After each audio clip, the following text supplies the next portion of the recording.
Que todo agradecerles por la invitación. De antemano, ahorita el profesor Johnny mencionaba algo como esa acogida, esta casa que es el semillero, esta casa que es un minuto, que es el departamento, y pues de verdad uno siempre se siente muy acogido en ese sentido. También por los integrantes que están presentes en este momento. Un saludo para Ángel, un saludo para Rafa, que se encuentra en otra parte del mundo, y para los estudiantes que han hecho parte también de este proceso, de este caminar, valorar el esfuerzo, la dedicación, el protagonismo de los estudiantes. Si no fuera por ustedes, este proyecto no se mantendría, y es desde ahí que vale la pena también celebrar. Ya son varios semestres los que se tiene presencia. Al inicio comenzamos con este proyecto, pues por motivos me desvinculé, sin embargo, pues vamos trabajando de la mano, aportándonos, contribuyendo conjuntamente. Esto que significa la ontología, el pensamiento popular, el aspecto simbólico, la filosofía latinoamericana, la dimensión indígena, afrocampesina, y pues reconocer esos grandes aportes y esfuerzos que ustedes han desarrollado hasta el momento. De igual manera, animarlos para seguir en estas búsquedas. Sabemos que los que estamos acá es algo vital, es algo esencial, lo que nos motiva, que además de ser un ejercicio académico, un ejercicio institucional, es una forma de vida, es un acto existencial, y es por eso que estamos acá presentes. Bueno, la presentación se enmarca dentro de 3 lugares de enunciación. Ahorita comparto pantalla pues, para hacer la presentación ya de manera formal. Un primer lugar de enunciación tiene que ver con este espacio, con el espacio del semillero, con el espacio de las distintas asignaturas como filosofía latinoamericana, pedagogía latinoamericana, de la práctica profesional, educación popular y diálogo intercultural, en la cual también la motivamos, la construimos, la dimensionamos, y es el problema latinoamericano, es la dimensión ontológica, filosófica, en relación con los aspectos políticos, económicos, sociales, culturales, con las dimensiones artísticas, simbólicas, y es desde ahí que parte de reconocer también ese esfuerzo, el papel protagónico del maestro Ochoa en ese esfuerzo de varios años por abrir, por mantener estas memorias, por mantener también este pensamiento siempre vigente y ser autoridad también del mismo esquema. Y a su vez también la descendencia que empezamos a tener, el caso de Ángel, el caso de Rafa, el caso de compañeros como Wilson, como Sergio, compañeros como Camilo, Juan Camilo, en fin, que independientemente de sus lugares, vienen construyendo, vienen tejiendo a través de la pedagogía, del arte, a través de las expresiones religiosas, a través del ejercicio educativo que vienen trabajando. Entonces, esto es un lugar de enunciación muy importante. Un segundo lugar de enunciación tiene que ver con el espacio en el que me encuentro actualmente. Soy asesor en el Vamos y Solidaridad de la CUT, la Central Unitaria de Trabajadores.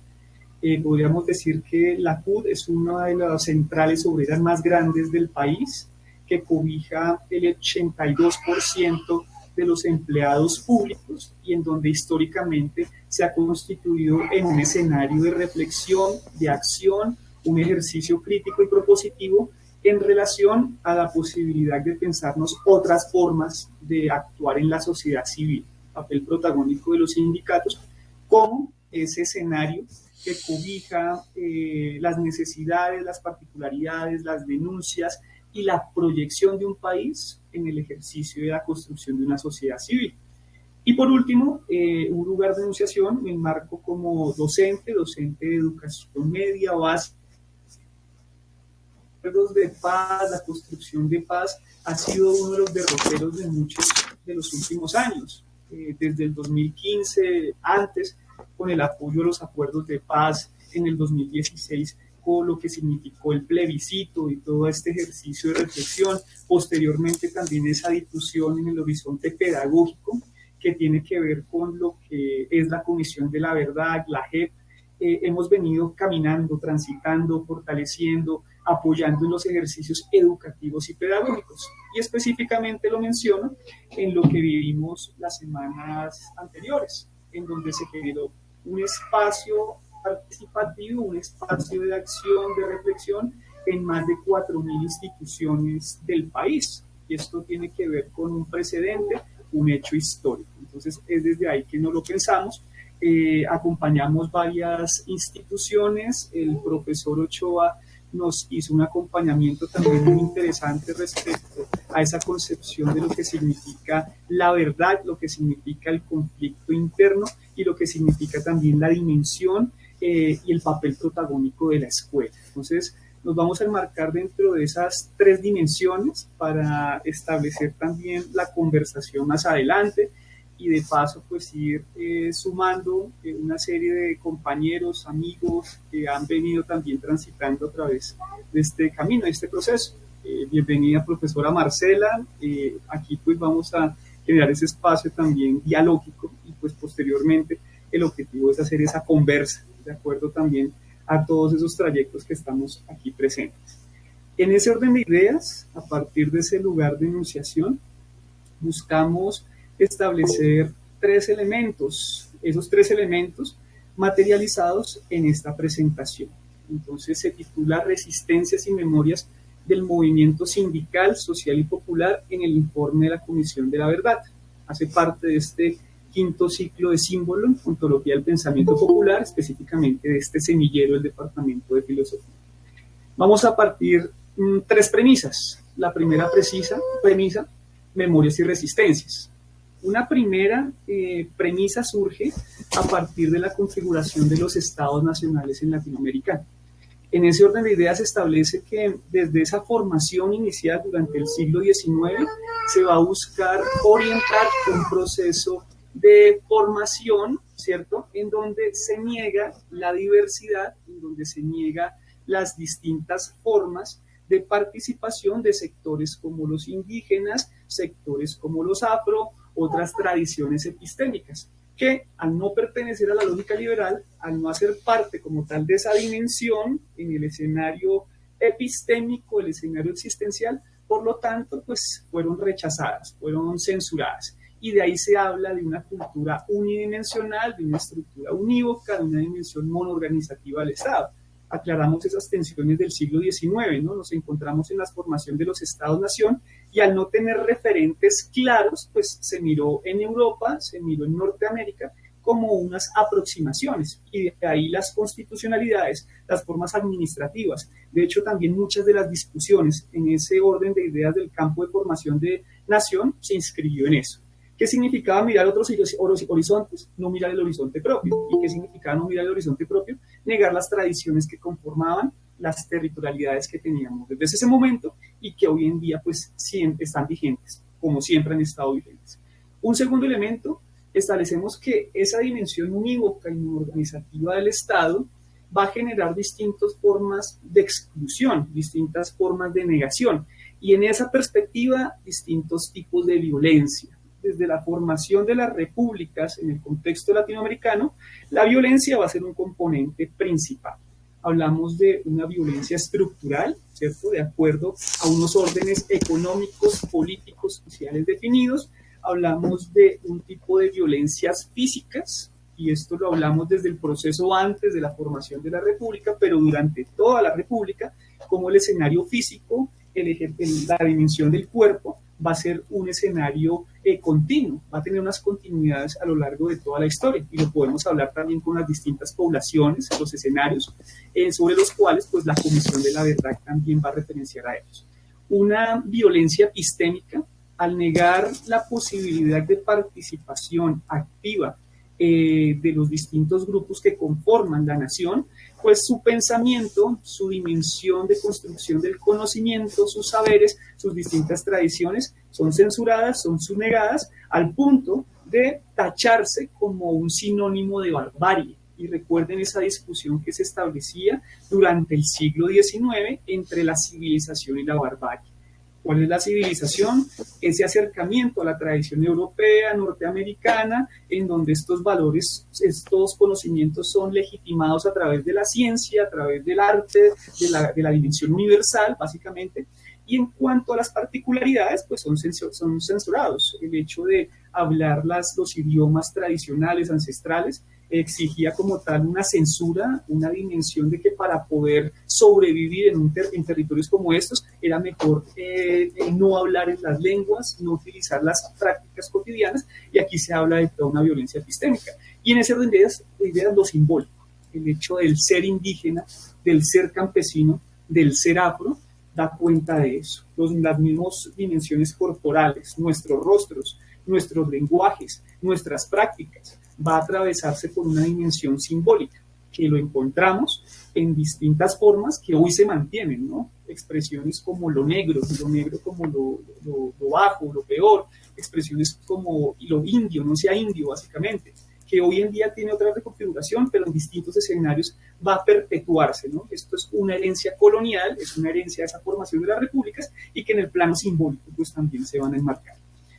Por último, en ese orden de ideas establecemos la renuncia a estas estructuras sociales, políticas, culturales, económicas, que tienen que ver con lugares de enunciación propios, con formas políticas, administrativas, formas filosóficas que emergen de las territorialidades, pero que se van a renunciar en la medida que nos acerquemos más a esa civilización, pues tenemos que negar esa barbarie que supuestamente nos lleva al atraso, y hay muchos estudios que hemos venido desarrollando, como los discursos desde el siglo XIX y desde el siglo XX, a partir de grandes personajes de la formación en que parte de ese retroceso de no poder llegar a esa dimensión de progreso tiene que ver con la misma tradición que tenemos en la música.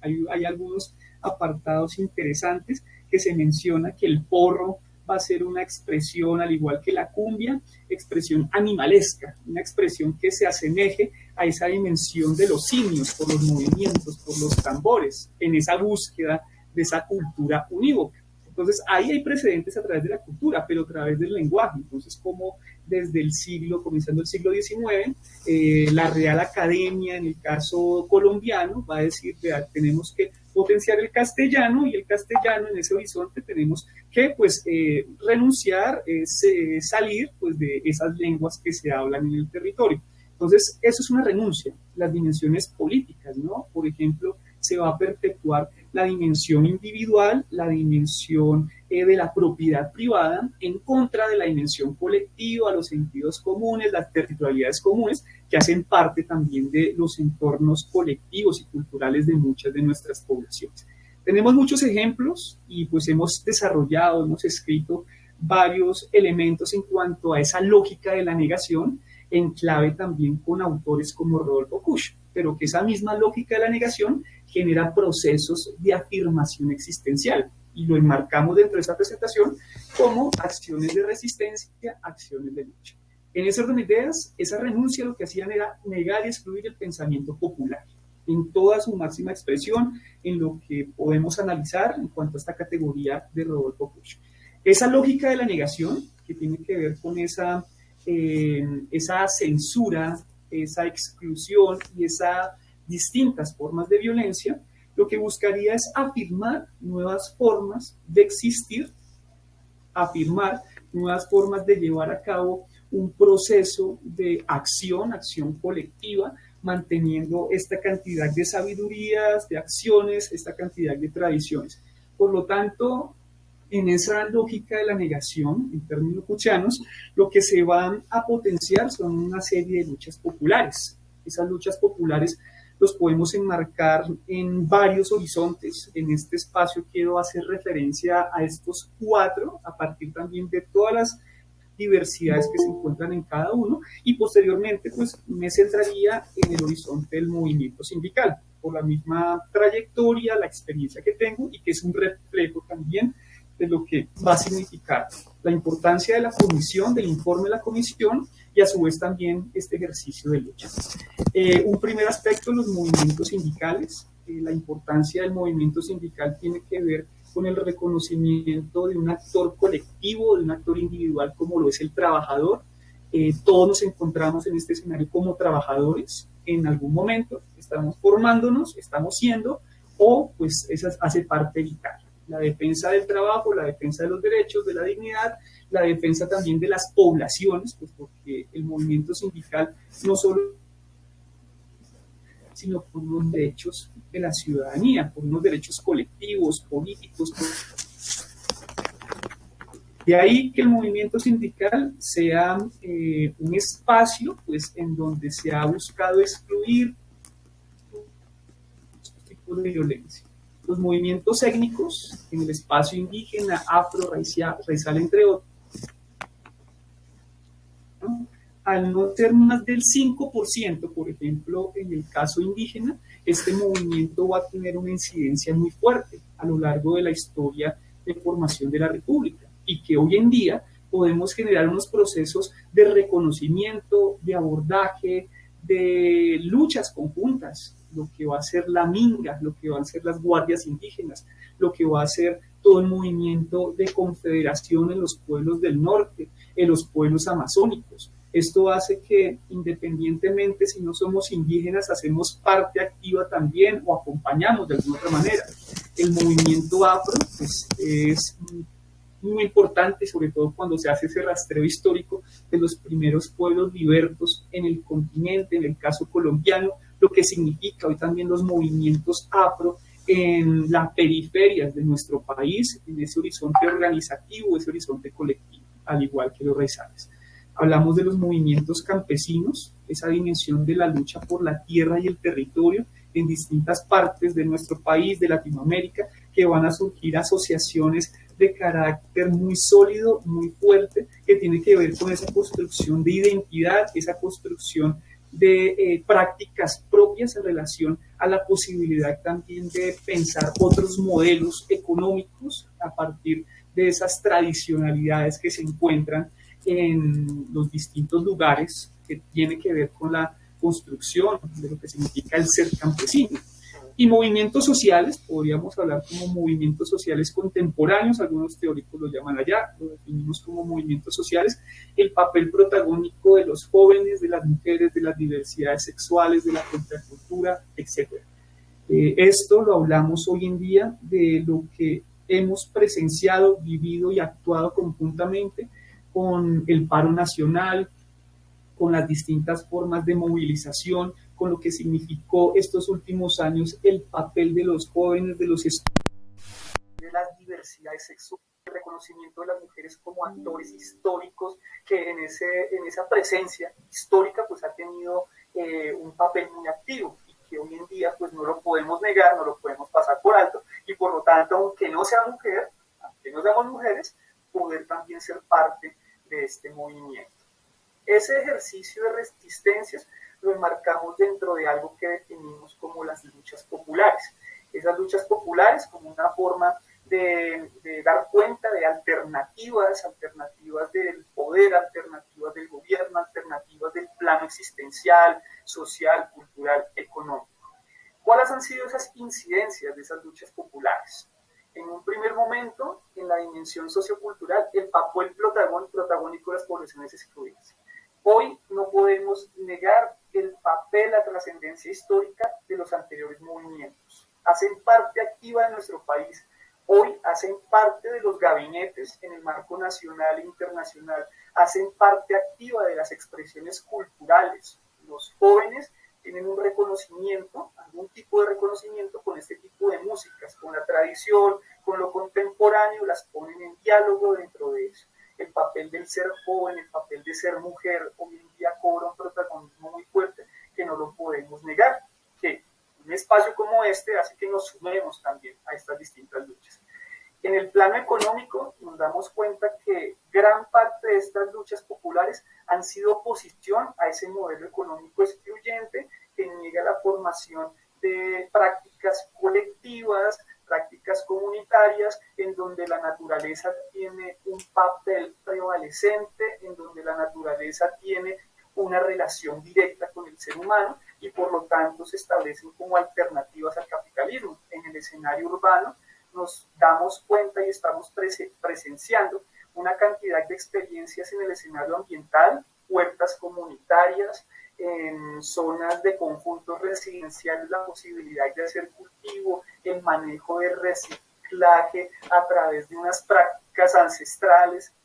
No son masivas, pero están muy presentes y están muy latentes. En la localidad que se encuentra mi minuto es muy fuerte, en Engativá, en Suba, en Ciudad Bolívar, lo que va a ser en Usme, hay muchísimas experiencias que han orientado estudiantes de Uniminuto y también muchos jóvenes de los sectores populares. Incidencias, el plano político y como un escenario alternativas de poder.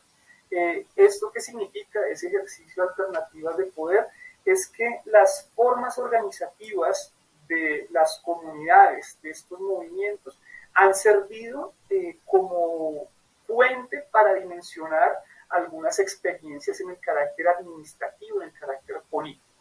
Y hoy, en el escenario político, nos damos cuenta de ese papel protagónico también que tienen estos sectores. Cuando hablamos de alternativas de poder, es una dimensión de oponerse a ese poder hegemónico, ese poder excluyente, en donde a partir de las mismas luchas populares hay toda una intencionalidad, formas organizativas y que tiene una incidencia en muchos espacios del territorio nacional. Incidencias también en el campo epistémico y simbólico, cambio de representaciones en el arte, de la cultura, del conocimiento.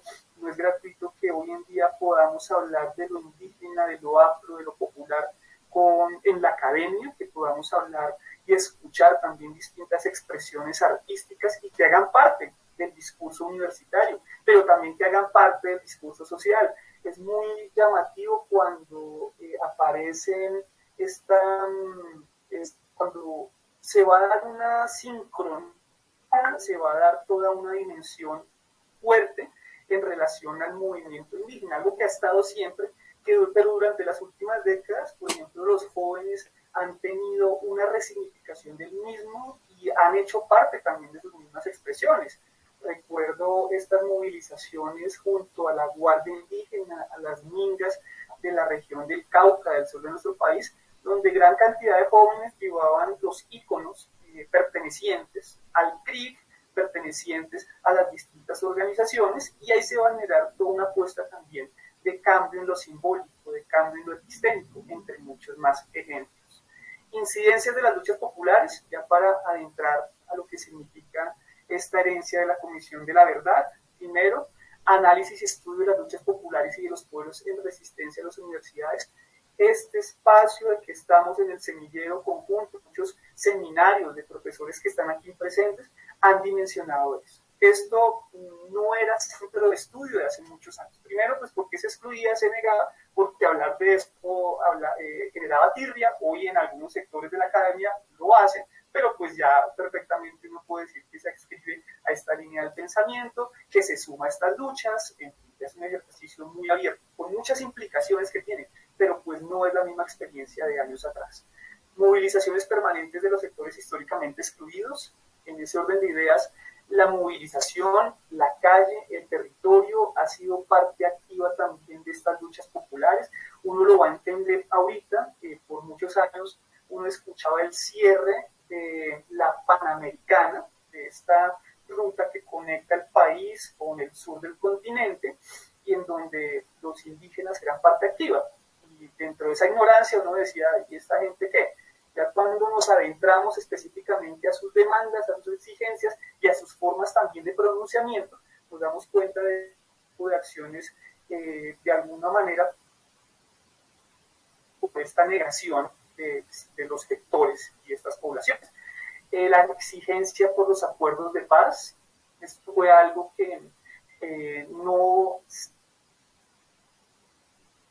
específicas, las antiguas FARC y el gobierno nacional, sino fue la demanda y la exigencia de todo un país, en donde el sector popular, el sector académico, el sector social, generaron ese tipo de presiones para llegar a los acuerdos de paz. Y en donde estos acuerdos de paz, aunque no lo conozcan,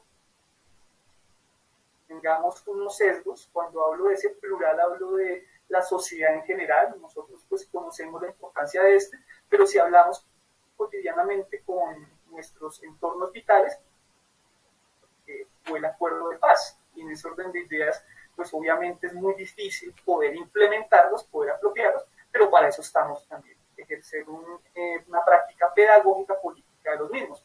Rebeliones sociales, y lo conocemos como estallido social, pero hago alusión a este concepto por parte del docente, del maestro Jairo Estrada, en donde va a establecer que esas rebeliones hacen parte de un constructo histórico, que es estallido social que presenciamos en que han sido muy latentes, que están ahí, no fue algo improvisado, no surgió de la nada, sino fueron organizaciones, fueron asociaciones, fueron movimientos que, dada la coyuntura, entonces reflexión en esta experiencia, una dramática experiencia por la cantidad de muertos que tuvimos.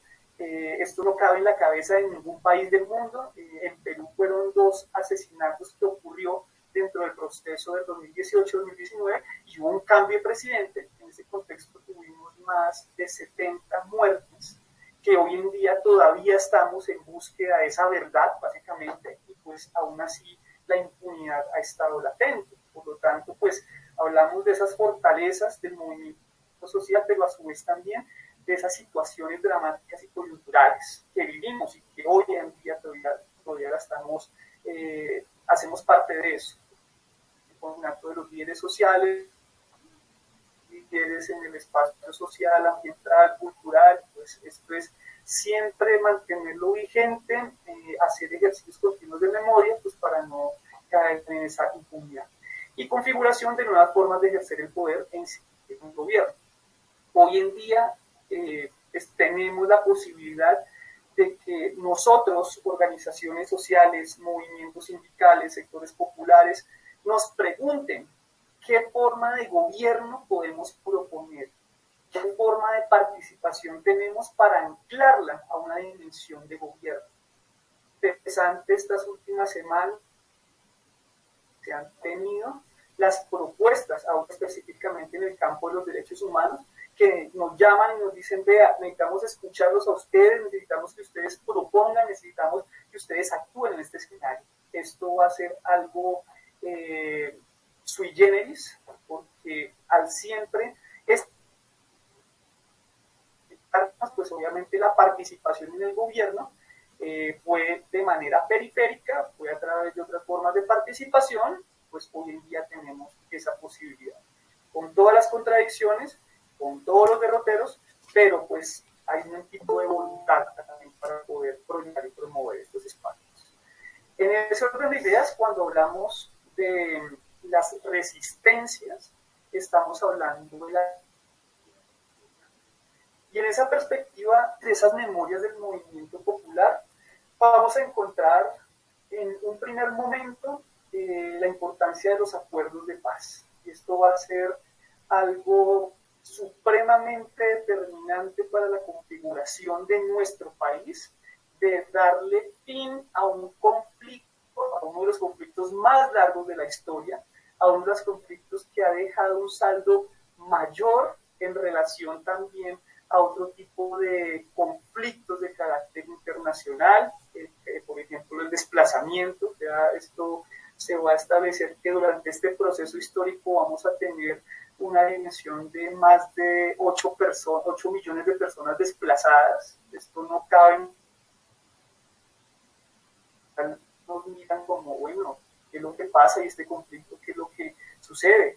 Las garantías de ser líder, las garantías de poder movernos en el espacio social, ambiental, en el espacio sindical, pues, o sea, no tener garantías y continuos asesinatos. Somos el país que está en esa lista de los países en donde ejercer el derecho del movimiento sindical pues es el ejercicio más peligroso, y pues lastimosamente la mayoría del país desconoce por completo este tipo de cifras, de datos, no lo reconoce por el mismo ejercicio de no hacer parte de estas memorias, de ver esas resistencias como grupos que están al margen, pero que en el fondo hacen parte también, porque las luchas campesinas pues hacen parte también de las ciudades, o si no, no tendríamos ese abastecimiento, no tendríamos también esa posibilidad pues, de tener la diversidad en el espacio ambiental que tenemos. Entonces, en ese orden de ideas, el acuerdo de paz y lo que se puntos de estos acuerdos, entre ellos pues esa posición de la justicia transicional, tiene que ver con la posibilidad de generar, de construir un espacio de la Comisión de la Verdad. Una Comisión de la Verdad donde se hace parte de un número de comisionados de distintas ramas, de distintas trayectorias, y en donde genera una de las búsquedas históricas más importantes que tenemos. Dentro del acuerdo de paz también hubo una comisión histórica que vale la pena también trabajarla. Estos documentos es importante visitarlos, analizarlos, revisitarlos, volverlos prácticos en el escenario pedagógico y educativo, y que dentro de esas rutas la Comisión de la Verdad va a ser ese escenario protagónico en donde se van a construir las distintas narrativas del conflicto que hemos tenido, esas distintas responsabilidades, esas distintas incidencias de los sectores que victimizaron a estas poblaciones, y también las repercusiones que va a tener en el tejido social comunitario.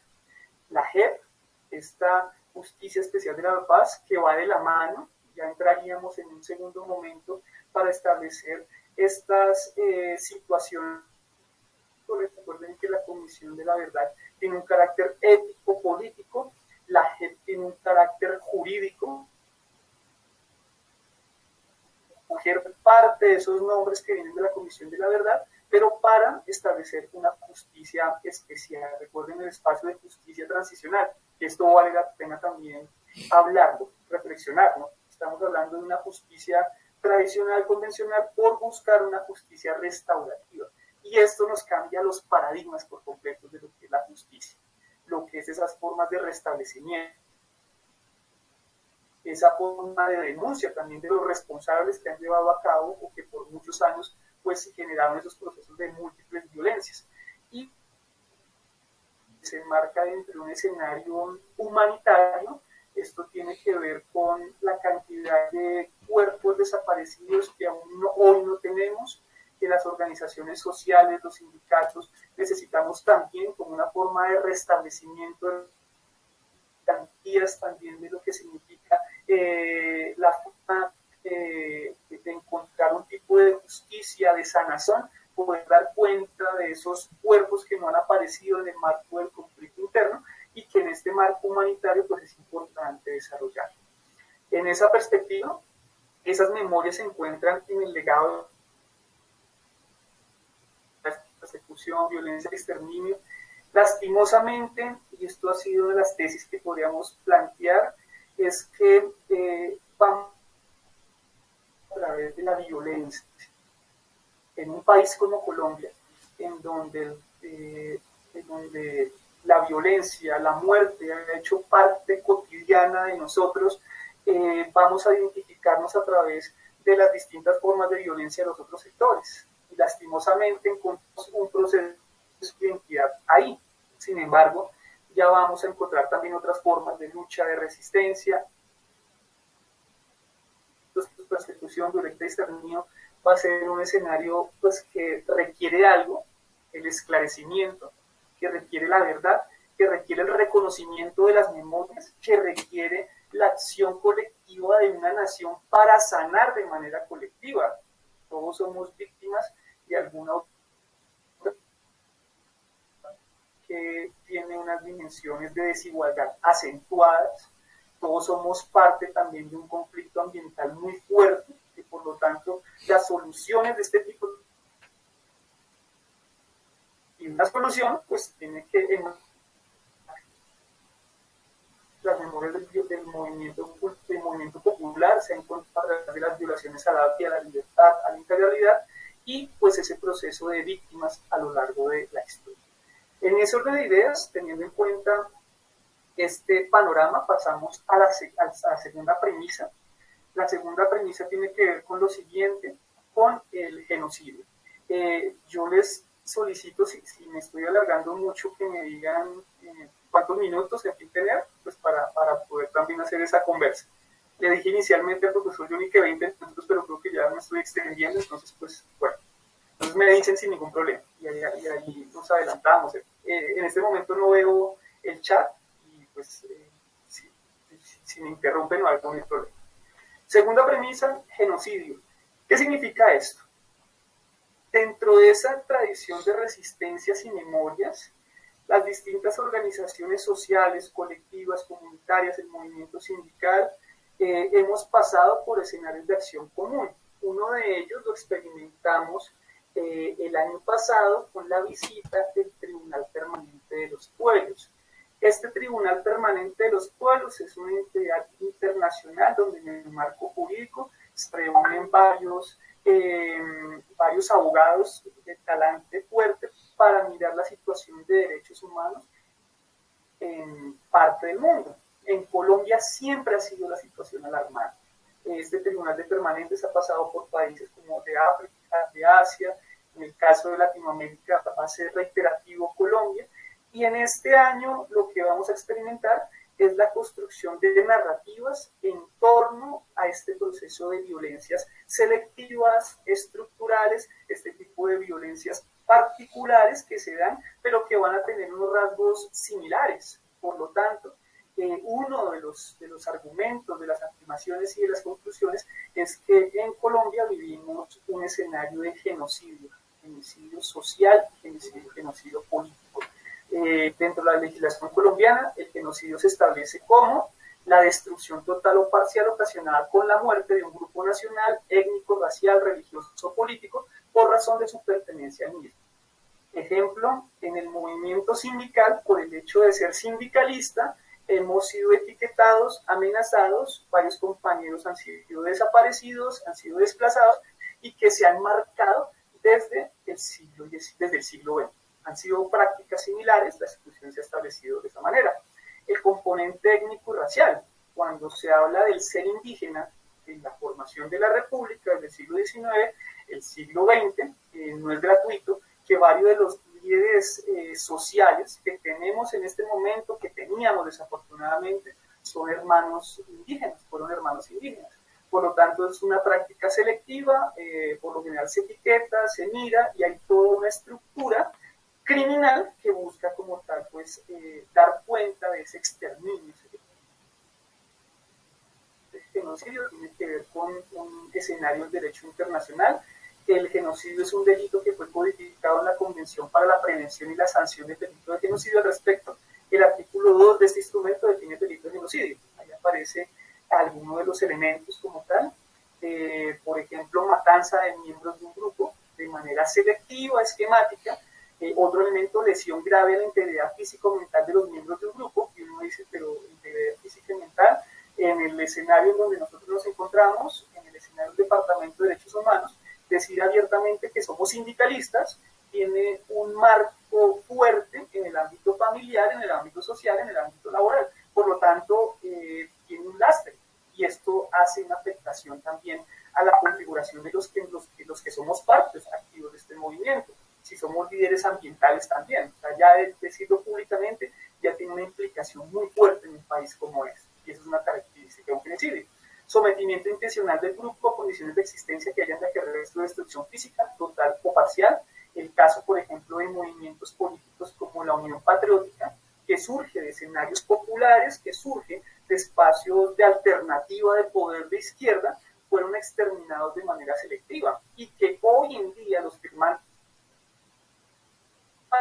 del Partido Político Comunes están pasando por un escenario similar. ¿Nos asombramos de eso, nos sorprendemos o tenemos que esperar que pasen 30 años para decir que o lo que estamos viviendo eso es otro genocidio? Por lo tanto, eso es importante también reflexionarlo, ser parte de qué es lo que significa, cuáles han sido las garantías, cuáles han sido los ejercicios que están pasando en torno a los acuerdos de paz. Medidas destinadas a impedir los nacimientos en el seno del grupo, traslados por fuerza de niños del grupo a otro. Entonces, esto se establecería como genocidio.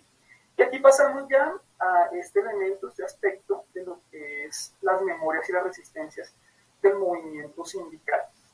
Aclaro, el movimiento sindical no se ha desligado, no se desliga del movimiento social, no se desliga de los movimientos étnicos, ya que en ciertas regiones del país hacen parte de un mismo entramado de relaciones. que las mismas demandas, exigencias y necesidades nos convergen. Por ejemplo, el fenómeno de la tierra, el territorio, el trabajo, independientemente si soy sindicalista, si soy indígena, campesino, si soy joven, atañen a una identidad común. Por lo tanto, estos movimientos van articulados. Sin embargo, esas distintas formas de violencia y exclusión han hecho que el movimiento sindical supuestamente cobije una serie de demandas y particularidades que no tengan nada que ver con el país, o que allá se maneja un escenario de corruptela, un escenario de burocracia, hace parte de ese ejercicio burocrático. Aquí no vamos a decir que estos escenarios son angelicales, que son perfectos, ¿no? Hay tensiones de carácter político y ideológico. El mismo movimiento indígena también, el caso, por ejemplo, de los que participamos de algunas organizaciones, nos vamos a dar cuenta también que internamente hay unas contradicciones que uno no comprende y también que son muy cuestionables. Sin embargo, las luchas, los escenarios y las vidas que han puesto, lo que han buscado pues es otro tipo de sociedad al respecto. En ese orden de ideas se establece que esa violencia en el espacio antisindical pues se ha establecido como enemigo interno. Esa construcción del enemigo interno es supremamente importante, porque los que nos dedicamos a los movimientos sociales, que hacemos parte de los movimientos indígenas, afro, terminamos siendo enemigos internos dentro de eso. ¿Escucho el micrófono? Perfecto, continúo. Profe, Entonces, sí, pues son las 4:55, entonces más o menos para ir hasta las 5, de unos 5 minuticos para después dar tiempo a la conversación. perfecto. Entonces, en ese orden de ideas, paso Julián, en adelante. qué pena. Sí, ¿5 minuticos te resultan suficientes o de pronto hasta 5:10? Qué pena, Héctor, también ahí. Claro. no, yo creo que 10 minutos para hacer mediación. Y Ah, bueno, vale. Listo. Perfecto. Ahí de mediano. Quiero pasar al ejercicio de lo que significa la Comisión de la Verdad en este contexto, específicamente al caso del marco antisindical, de la violencia antisindical, que vuelvo y repito, esto no se desliga de las otras luchas, pero sí es necesario referenciarlos. Y dentro de ese caso tuvimos la posibilidad, cuando hablo en plural, es porque nosotros como incluir estos documentos, de entregar este tipo de informes, de encontrarnos con sindicatos de todo el país, con pasar informes conjuntos o informes también a cada sector. En ese orden de ideas, este capítulo establece un escenario de lo que pasó en el movimiento sindical en el marco del conflicto armado, la dimensión del territorio también, cómo el territorio es un elemento articulador también de los distintos ejercicios y prácticas de los movimientos, y a su vez también en el marco del conflicto. El rol del trabajador, ¿cierto? ¿Qué significa con ese sujeto individual y colectivo al pertenecer a organizaciones sindicales? Los componentes históricos. Este caso y este informe nos permite como tal hacer un ejercicio de memoria que nos ha permitido hacer un ejercicio de identidad colectiva para comprender lo que ha sido el mismo movimiento sindical, lo que ha sido el movimiento sindical, lo que ha sido el movimiento étnico. Para eso recurrimos a la historia, recurrimos a las memorias, recurrimos a las distintas narrativas, a los distintos estudios que se tienen al respecto, para poder hacer ese ejercicio de contraste, ese ejercicio de valoración y poder llevar a ese esclarecimiento de la verdad. En el plano económico y político, la dinámica del sindicalismo ha estado permeado por esas prácticas de exclusión, negación, esos cambios de gobierno también que han tenido como tal la figura de la seguridad. Básicamente esa seguridad lo que buscaba y lo que busca es crear un enemigo interno, y ese enemigo interno así hemos sido nosotros, ¿cierto? Atiendo de que lo que nosotros buscamos, por sectores sociales, sindicales, populares, pues básicamente es ese restablecimiento de derechos. Entonces, este capítulo para nosotros hace parte de ese conjunto de construcción de narrativas, de imaginarios, de participación colectiva para poder como tal develar lo que ha pasado, lo que ha sucedido, y a su vez también mostrar al país lo que ha sido el caso del movimiento social, el movimiento sindical, el movimiento popular. En ese orden de ideas, un elemento importante son las narrativas, las construcciones que se ha hecho. Voy a leer solo tres ya para cerrar esta parte, haciendo referencia a algunos apartados también del texto. Como saben, son textos muy amplios, son varios tomos, que es importante leerlos, analizarlos y sobre todo generar un proceso pedagógico. Esto es lo importante también de este tipo de acciones. El sindicalismo, más que enemigo interno, proliferación de la violencia antisindical, y pues utilizan unas fechas, ¿no? Obviamente pues aquí hay un marco histórico que va a ser continuo a lo largo de la historia colombiana. Me centro en la lista. Yo creo que en la década del 90 fue cuando se volvió mucho más agresiva la cosa, porque estábamos mucho más organizados. En la década del 90 vino una pelea muy fuerte. Yo creo que en la medida en que se confronta más hasta el establecimiento, el gobierno, pues ellos también van afirmando la forma de reprimir. Esto va a ser una entrevista a partir de las narrativas de varios líderes sindicales, y en donde esas acciones de denuncia pues también van a develar esas formas de represión. Otra cita que me permito leer directamente dice: la persistencia del conflicto y la violencia en contra de los sindicatos. La decisión de nosotros es irnos, no nos queda otra alternativa, no tenemos otra. Ya tengo que tomar esta determinación porque está mi esposa, mi hijo de por medio también. Mi hijo es un joven que tiene 24 años. ¿Qué tal que me lo desaparezca o alguna cuestión así por el estilo? Va a ser muy recurrente, y en los espacios de participación que teníamos en relación a la construcción de estas narrativas, pues se pasaba por el dolor, ¿no? Por volver a contar esta dimensión, pero también poder entender qué significaba esto, qué significa lo que lleva a cabo el ejercicio sindical, el ejercicio social y popular. Y termino con esta cita del informe. Obviamente pues el objetivo es poder profundizarlo. Aquí en ese ejercicio de memoria también lo que busca es reconocer el papel histórico de estos sectores, de nuestros sectores. Fui líder sindical, más bien activista. Nosotros formamos un movimiento cívico comunitario que defendíamos 3 millones de habitantes, porque en esa localidad existían muchas necesidades, como tan simples como el agua potable, la energía. No había teléfonos en las casas, no había jardines comunitarios, no había puentes peatonales, no había escuelas, no había acueductos. Entonces nosotros organizamos para definir, para redactar todo lo que la gente necesitaba. Hicimos un paro histórico donde cerramos todas las vías principales y lograron que fueran todas las administraciones de servicios. Años más tarde logramos proyectos ante el Consejo de Bogotá para suspender la privatización de la ETB. Ahí en esa época también estaba la campaña de los detenidos de la URSS. Con esta cita nos damos cuenta de que hay un ejercicio de memoria colectiva, de que esa memoria colectiva no es simplemente particular, sino es la historia de un país. Muchos de nosotros provenimos de barrios populares en donde se carecían servicios públicos. Y uno dice, pleno siglo XX, de no tener agua potable, y hoy en día todavía está pasando lo mismo. Esto nos cobija a todos como seres humanos. El movimiento social, sindical han sido parte activa, y este informe, la Comisión de la Verdad, tiene que ver con esa posibilidad de construir, de reconstruir y de dar cuenta también lo que ha sucedido. Finaliza, estoy pasando esto de manera pues muy amplia, obviamente para poder escucharnos. Esto es relevante. Premisa, tenemos la primera premisa, que son las resistencias y memorias. La segunda premisa, que tiene que ver con lo que significa genocidio y el marco de la Comisión de la Verdad. Y por último, la tercera premisa. Esto lo sacamos de las recomendaciones de la Comisión de la Verdad. Un ministerio para la paz y la reconciliación, que exista un relacionamiento con otros ministerios. Por lo tanto, le dan un carácter gubernamental de dimensión de política pública para que la Comisión de la Verdad, para que los acuerdos de paz hagan parte de la iniciativa, que es lo que busca que participen activamente las víctimas, las organizaciones de derechos humanos, las comunidades educativas, el magisterio, toda la sociedad en su conjunto, para desarrollar estrategias acordes a los desafíos actuales, dentro del marco jurídico legal, pero que también pase por una dimensión ética, política, y que se dimensione a partir también de una característica sustancial a la vida. Un segundo elemento, hay varias recomendaciones, pero pues me centro en estas, tiene que ver con el desarrollo de estrategias, ¿cierto? A corto, mediano, que lo que busca implementarse es la cultura de paz de manera contextual en cada región.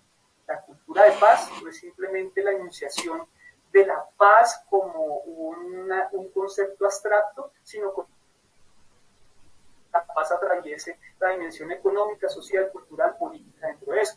¿Para qué? sensibilizar a toda la población y que si existe algún mensaje de carácter discriminatorio y estigmatizante, de acuerdo, pues sea censurado, que se sensibilice hoy en día lo que está sucediendo, que no volvamos a recaer en lo que vimos históricamente frente a eso, en el escenario de las mujeres, de los jóvenes, en el escenario del mundo sindical. Por lo tanto, se buscará también una articulación con entidades internacionales para luchar en contra de la discriminación y el racismo. Otro elemento, las estrategias tienen que estar sustentadas en la participación activa de los colectivos, asociaciones, organizaciones de carácter social. De ahí que nosotros seamos parte también fundamental en ese proceso de construcción, en donde tengamos la posibilidad de difundir, de articularnos con universidades, en proyectos públicos, en proyectos también económicos, y donde tengamos las garantías suficientes para no repetir eso. Un elemento importante del informe de la Comisión es no repetir lo que están en esas páginas, y es poder definir la ruta de otro país. No caer en lo que hemos vivido, narrativas de enemistad, estigmatización y de enemigos internos. Entonces vean cómo ese enemigo interno que mencioné por allá aparece dentro de la Comisión de la Verdad. Por último, este proceso espera centrarse en el respeto de la diversidad, la diferencia y la igualdad de dignidades, de visibilizar la magnitud de los impactos del conflicto armado y el valor de la resistencia. Propósitos que buscan superar las violencias estructurales y rechazar la naturalización de la violencia armada. Apuestas que deberán promoverse a través del desarrollo de espacios seguros de encuentro entre personas de diferentes sectores en los que se promuevan el respeto, la igualdad de dignidades, la diversidad y la capacidad de diálogo y de liberación argumentada, y que por esta vía contribuya a la paz completa. De esta manera cierro. Hay algunos elementos pues, que creo que es pertinente para poder escucharnos, y pues de antemano agradecerles por el espacio, por poder escucharnos, y pues de paso también saludar a personas muy especiales en este escenario. Isabel, la compañera Isabel, que ha hecho parte activa también de este ejercicio, la compañera Merceditas, que nos acompaña, sociales, comunitarios, Guillermo, pues dentro del plano social, religioso, en fin, bueno, y ya los comerciales los estoy dando acá. Entonces, pues de esta manera cierro, y pues me gustaría escucharlos, qué preguntas se tienen o qué lecturas podemos construir de manera colectiva en torno a lo que acabamos de escuchar. Gracias.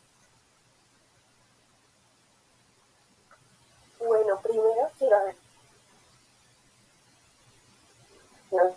las personas que nos están acompañando el día de hoy en nuestra inauguración del 5º ciclo de Símbolo. El día de hoy estamos con esta cuestión inaugural, y ya finalizando la presentación, me gustaría escucharlos y escucharlas y comenzar este conversatorio pues basándonos en todo lo que el profe nos ha comentado el día de hoy. Listo, entonces también quería comentar un poco de lo que habla el profe, pues de esa herencia colonial pues que tenemos, ¿no? Y que de una u otra forma pues inconscientemente la podemos como que ver en nuestros actos, ¿sí? O a veces está consciente, ¿no? Pues podemos ver el tema de Maribel, nuestra vicepresidenta, ¿sí? Que a veces como que se pide perdón o cosas así, pero es como por actos de protocolo, ¿sí? O estas acciones que dicen esto, ser oposición, ¿sí? La llamada oposición y en un aspecto, no en general, pero sí en un aspecto, pues son acciones alejadas de la realidad, y lo que entonces se convierte son en mentiras, ¿sí? Entonces como que dañan y que están destruyendo a la sociedad, especialmente a la sociedad colombiana. La profesora, la filósofa Laura Quintana trata un tema de los afectos inmunitarios, ¿sí? Y entonces como que siempre nos consideramos como que ese sistema inmunitario, como que siempre a la expectativa de que todo lo demás, lo que gira a nuestro alrededor, es como que nos puede afectar, ¿sí? Entonces ahí donde el profesor mencionaba lo del enemigo interno, ¿no? Entonces a veces nos han dicho, ¿sí? Que somos guerrilleros, que es de la primera línea y que somos vándalos, ¿sí? Pero también se puede inclinar la balanza hacia el otro lado, cuando a veces en redes sociales uno lo observa bastante, que es uribestias, uritontos, duquetontos, ¿sí? Entonces como que invertimos la cuestión, ¿sí? Entonces pues aquí en este informe pues a mí nos da como que la invitación, ¿sí? Pues a esa construcción de país. Entonces, pues el profesor hablaba de las estrategias de paz. Entonces, ante esas cosas que en redes, en la calle, en Transmilenio, en todo momento uno como que ve con los estudiantes, cómo desde su perspectiva, su lugar de enunciación, si nos podía un poco ampliar sobre estas estrategias de paz y cómo podemos colaborar, ¿sí? Pues, su merced que nos conoce y desde nuestros lugares de enunciación, pues más o menos cómo podemos trabajar y seguir luchando por esas estrategias de paz. Sí, como una pregunta. Vale, mencionó Pedro, para seguir escuchando, creo que lo enemigo interno y este informe nos permite poder establecer ejercicios dialógicos y de participación. ¿Cómo construirlos? Pues a través del encuentro. Eso es algo que se establece, lo que también se hace. Lo que fue la misma comisión de víctimas y victimarios ha sido algo que vivimos como algo importante, lo vivieron otras naciones, recordemos en Sudáfrica, y que esto tiene que servirnos. Si poblaciones, estas personas han sido capaces de generar y escuchar a su victimario, en algunas cosas perdonar, básicamente este concepto del perdón también podríamos analizar, por qué no lo hace la ciudadanía en general y por qué ese afán de construir enemigos internos. ¿Por qué hoy que estamos viviendo enemigos internos en torno a prácticas culturales? La brujería. Esto es grave lo que está sucediendo. Esto ya estamos hablando de fundamentalismo, ¿no? Estamos hablando en nombre de Dios, que ahorita pues el ateísmo y la brujería va a ser parte del país. Eso es supremamente dramático. De hecho, el informe de la Comisión de la Verdad, cuando lo implementamos en las escuelas, ciertos sectores se van a oponer y decir, no, pero es que ustedes tienen la verdad sesgada y esto es político, ideológico, pues porque tiene una interioridad también que no se conozcan muchas cosas. Por lo tanto, pues esa construcción de enemigos internos es relevante y pues uno de los objetivos es poder desmontarlo. Obviamente esto no es tan fácil, ¿no? Porque la historia del país se ha construido a través de eso. Sin embargo, pues ha sido una de las búsquedas importantes. Un escenario importante, los medios de comunicación, es de manera determinante, y es poder sumarnos también a estos flyers, a estos cortometrajes que están en la página de la Comisión de la Verdad, para moverlos, transitarlos, para ponerlos en nuestros grupos familiares, con nuestros estudiantes. Y esto, la comunicación tiene una incidencia muy fuerte. De poder analizarlo a través de nuestras distintas disciplinas. ¿Qué está pasando en la Comisión de la Verdad desde la perspectiva filosófica, desde la perspectiva ontológica, pero también desde la dimensión antropológica, pero también desde la dimensión económica? O sea, esto nos debe servir para poder potencializar y que esas estrategias de paz sean de manera conjunta. Y otra estrategia de paz, entre muchas más, quiero mencionar el papel determinante de la pedagogía. Si esto no pasa por un horizonte educativo y pedagógico, va a suceder con los mismos acuerdos como algo que haya sido equívoco, sino que al lado de los ejercicios jurídicos, políticos, de cambio, ¿cierto? En este marco de las sociedades, tiene que estar anclado la educación y la pedagogía. Por lo tanto, podemos tener sociedades avanzadas, sociedades con culturas cerradas, con culturas que no permiten el cambio. Por lo tanto, la pedagogía, la educación, que es ese ejercicio de acción. ¿Y qué es pedagogizar el informe? Primero es leerlo, apropiarlo, poder llevarlo a cabo dentro de los entornos vitales. De sumarnos también al material que la Comisión de la Verdad construyó de manera conjunta con nosotros. Hubo unos espacios de los viernes que se llamaba Aliados de la Comisión de la Verdad, donde nos citaban a los participantes de la entrega de los informes. El caso mío, yo fui representante del Departamento de Derechos Humanos de la CUT, en donde los aportes de manera conjunta se restablecieron. Y lo que hoy en día manejo en las tecnologías, manejo en páginas virtuales, manejo en horizontes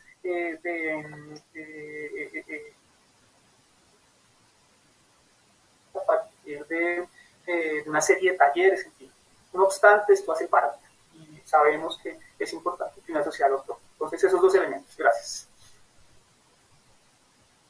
Listo, entonces damos la apertura pues para que se vayan animando, hacerle preguntas al profesor, comentarios que tengan. Entonces, con toda la confianza, estimados y estimados, pues esperamos su participación.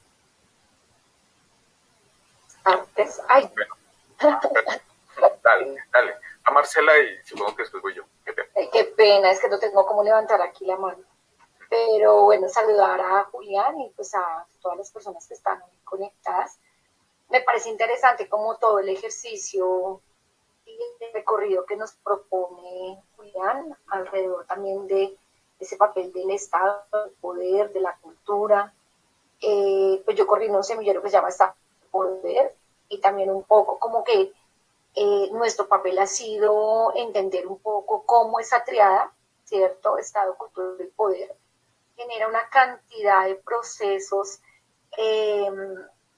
digamos, colonizadores, y encuentra uno que en las resistencias y en los movimientos sociales, no en todos, ¿no? Porque también hay movimientos sociales, bueno, profundamente colonizadores. A veces cuando uno habla de movimientos sociales, como que solamente ve esos procesos de resistencia, pero también hay movimientos sociales completamente también que imparten, que proponen una mirada muy colonizadora, muy conservadora, y ahí también la academia tiene que entrar un poco a leer qué significan estos movimientos sociales y cómo no leer a todos los movimientos sociales de la misma manera.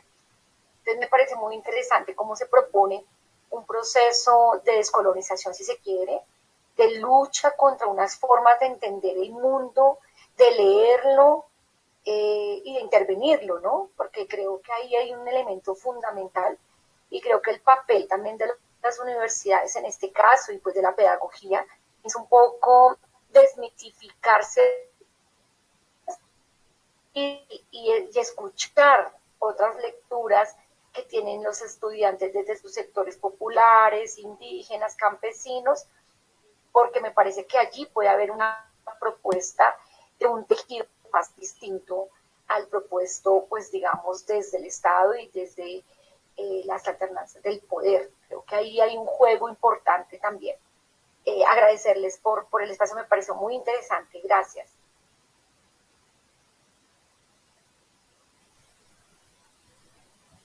Bueno, con permiso entro acá. Bueno, Julián, de nuevo, mil gracias.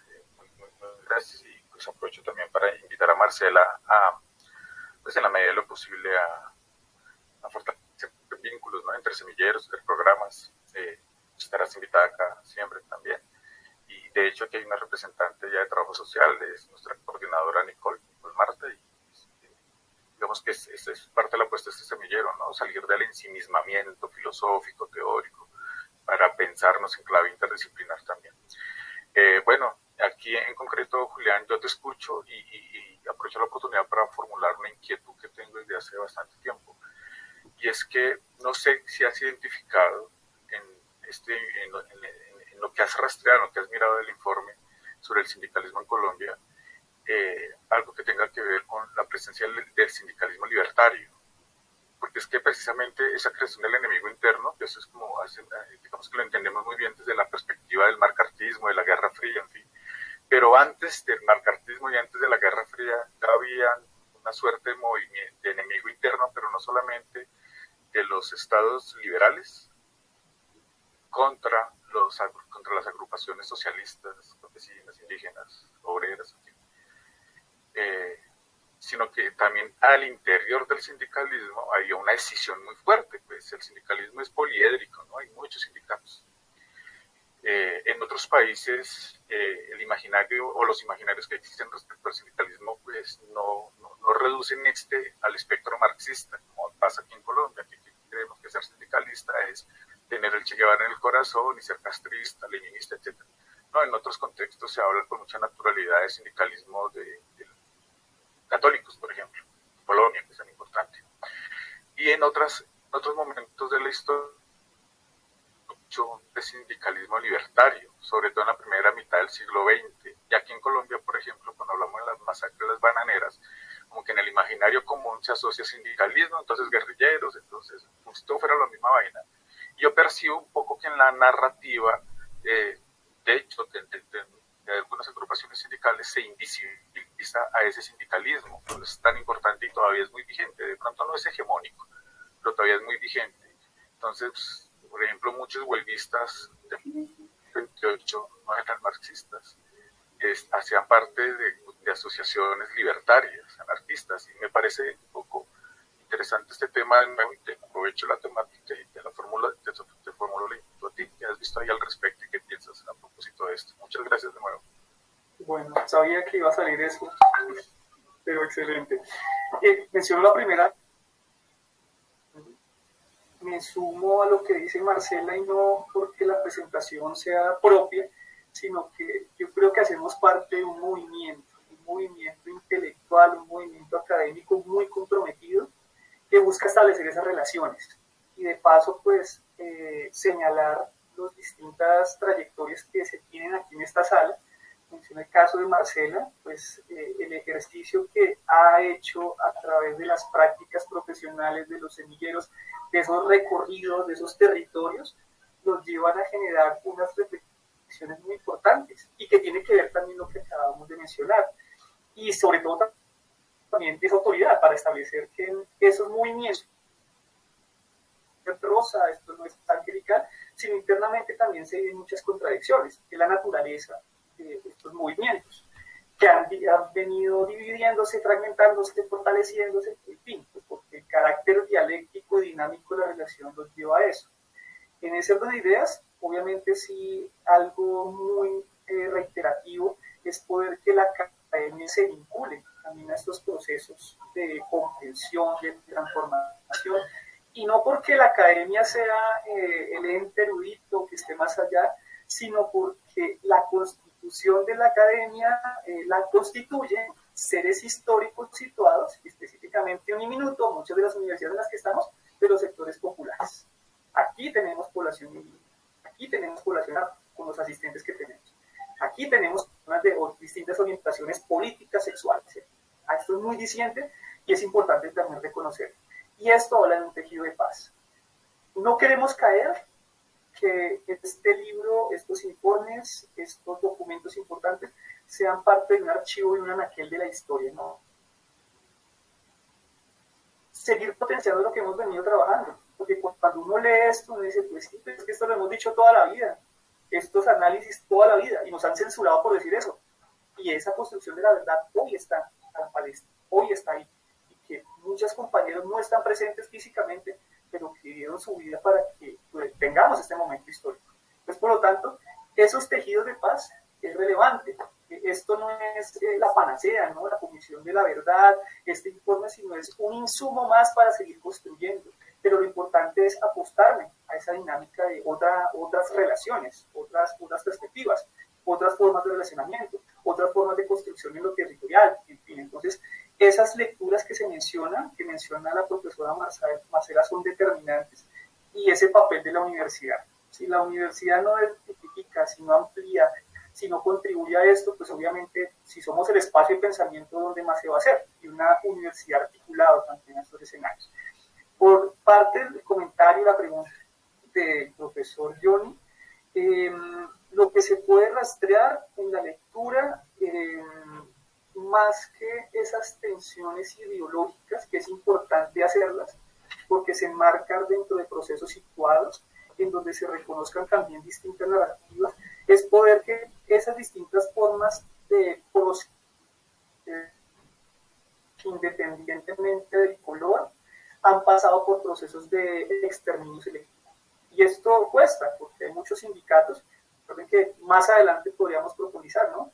Hay sindicatos de corte marxista, sindicatos de corte anarcosindicalista, hay sindicatos de corte cristiano, católico, hay sindicatos de corte conservador. Entonces uno dice, ¿cómo hace el sindicato? Sí, claro, porque es que aquí transitan también formas de ver el mundo, de actuar de manera política, ideológicamente. Unos funcionales al establecimiento, otros no tanto, pero que el ejercicio sindical ha estado permeado por eso. Se hace una referencia importante a la también muy relevante, porque esto va a definir también ese hecho histórico. Ya si uno profundiza en ellos, pues se encuentra con esas tensiones. Obviamente el objetivo de la comisión no es develar esas contradicciones internas, sino poder hacer esos marcos estructurales selectivos en contra de la violencia antisindical. Y esto pues es algo reiterativo, son prácticas usuales, pero que nos llevan también a profundizar eso. Cuando uno revisa ese texto, uno dice, oiga, importancia de nosotros es muy grande en el campo sindical, en el campo de las organizaciones, en el campo étnico, en el campo de las mujeres. En fin, esto sirve también como un documento histórico para mantenerlo vigente y poder profundizar sobre él, llevarlo a las aulas, a los discursos y seguir profundizando en esto. Cuestiones y críticas al informe, muchos. Hay sectores radicales que dicen, bueno, esto se quedó más como en pañitos de agua tibia, o no develó la verdad completa, en fin, porque esto se somete a distintas lecturas. Lo que tenemos es que hoy podemos hablar de esto de manera abierta, de manera sincera, de manera transparente, con todo lo que significa, pero que está a la orden del día, y que por lo tanto es importante defender esto, así como los acuerdos de paz, como la comisión, no para que quede ahí como un libro histórico, sino para también construir pues otras alternativas que tanto buscan. Pero bueno, ahí esas discusiones las vamos a seguir dando. No, vale, perfecto, ¿no? Yo comprendo porque estamos limitados de tiempo, pero lo importante es como el mensajito de que el sindicalismo es poliédrico, que hay muchas tensiones al interior mismo y aún pese a las tensiones son evidentes sus logros. Rafa.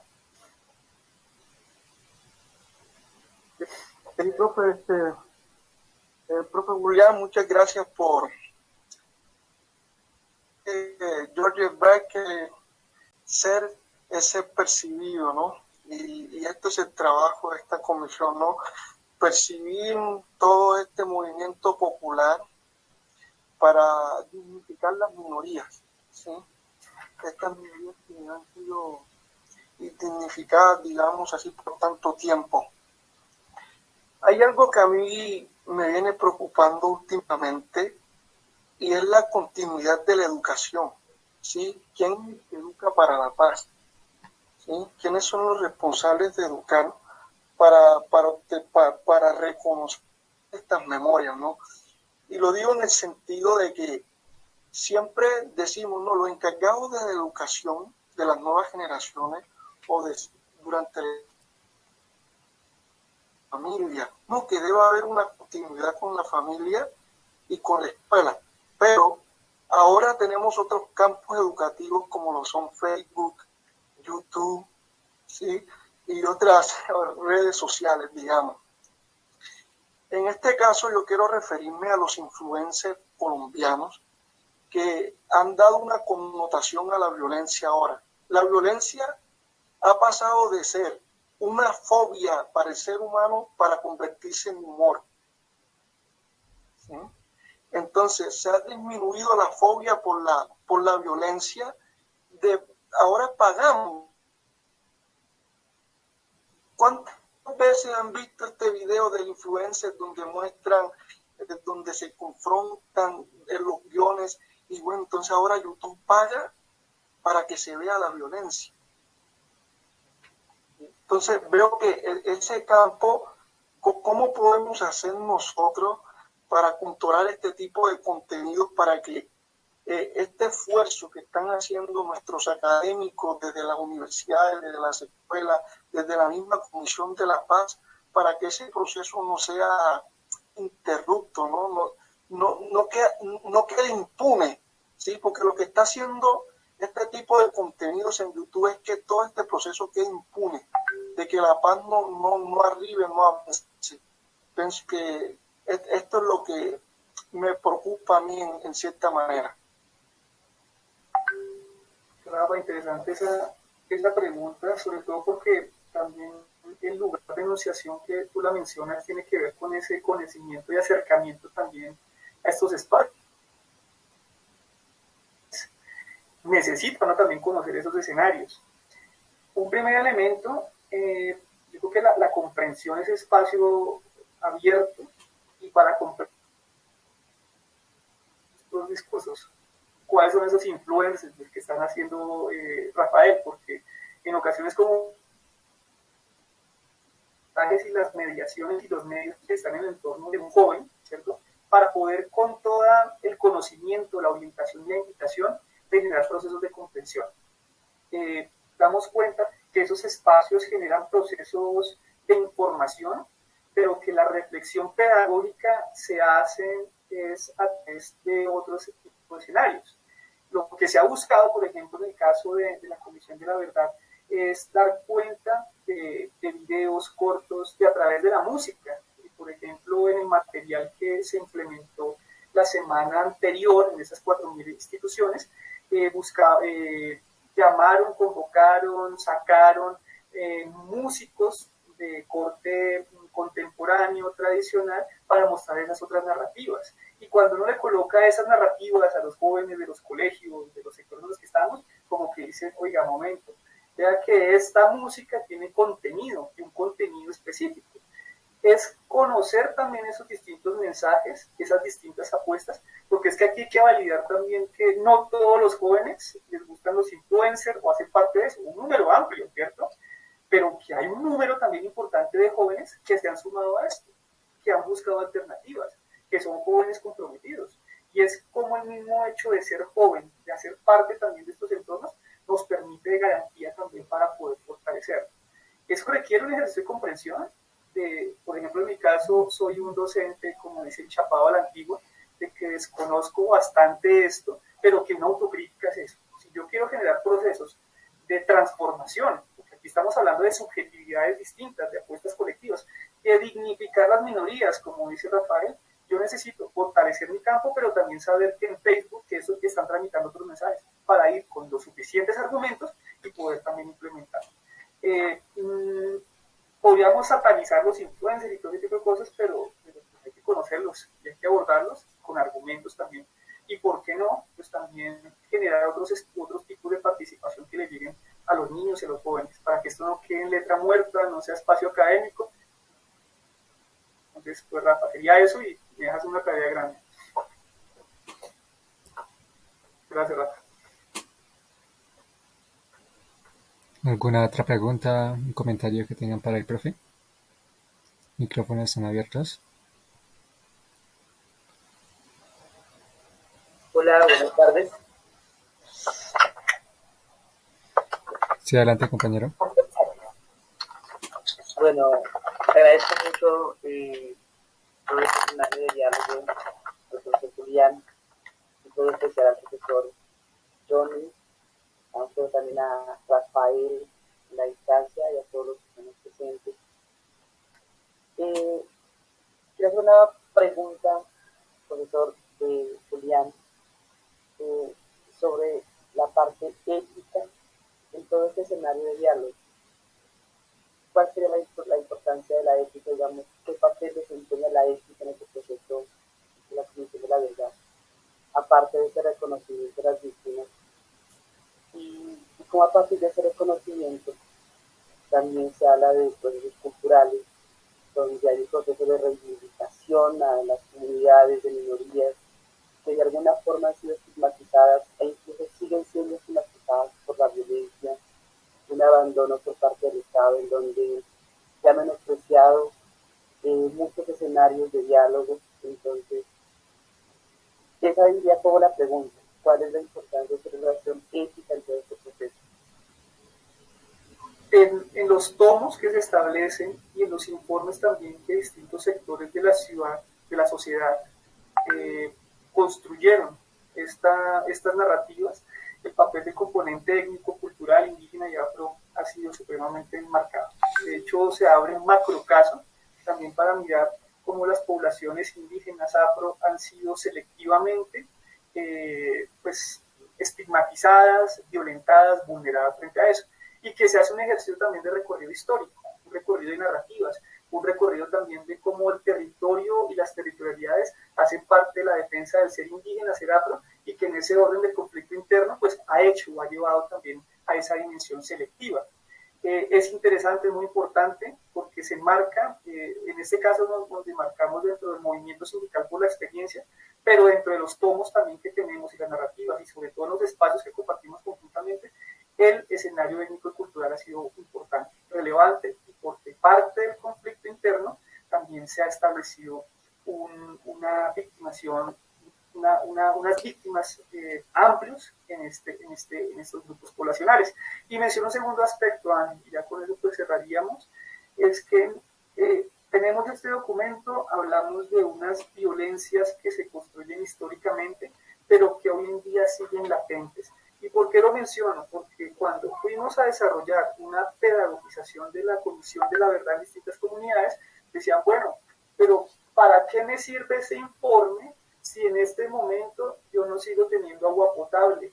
¿Para qué me sirve este informe si en este momento mis territorios me siguen amenazando? ¿Para qué me sirve este informe si no veo un cambio concreto de la realidad?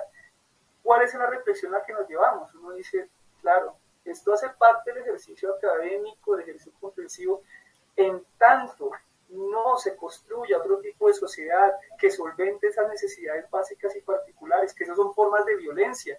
Por lo tanto, no vamos a llegar a algo que se llama la construcción de la paz total. Y esto lo hablamos y uno quedó como bastante reflexivo en ese entorno. Claro, hablamos de este libro, lo llevamos, pero es que necesitamos también poder y seguir luchando en torno a esa dignificación de lo que significa el mismo ser humano. Pues, es eso, Ángel. Muchas discusiones al respecto, pero bueno, solo por motivo de tiempo no lo profundizamos.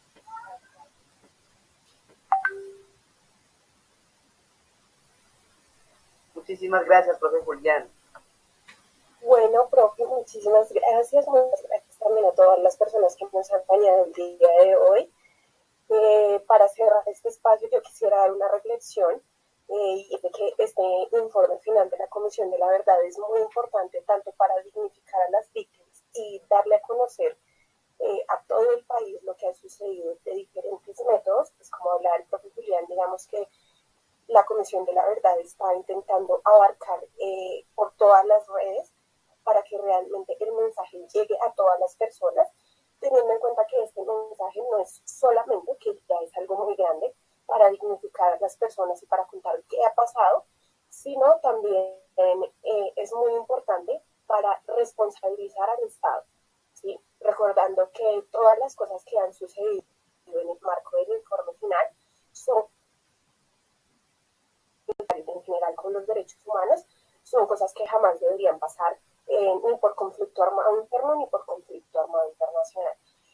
Entonces, este también es un punto muy importante para que el Estado se responsabilice, diga, esto pasó, que dejemos de decir que en Colombia no existe conflicto armado, sino que empecemos a reconocer qué está sucediendo y cómo ir paso a paso mejorando toda la situación nacional. Listo, entonces agradecerles por la participación del día de hoy.